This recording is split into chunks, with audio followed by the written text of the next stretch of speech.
Ada 4 jawapan yang biasa saya terima bila saya tanya penyimpan emas di bawah bimbingan saya tentang matlamat simpanan mereka. Yang pertama, tiada matlamat simpanan. Yang kedua, simpan suka-suka sahaja. Yang ketiga, untuk pulihkan kewangan dan juga bayar hutang. Dan keempat, simpan untuk persaraan.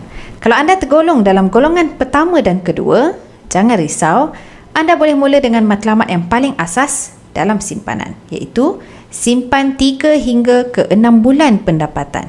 Bila sudah capai, naikkan target. Contohnya, tambah simpanan sampai cukup untuk 2 tahun pendapatan atau gunakan simpanan untuk selesaikan pinjaman dengan lebih cepat.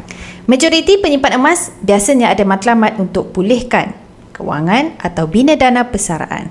Kalau anda dalam kumpulan ini, langkah pertama ialah tambah ilmu kewangan.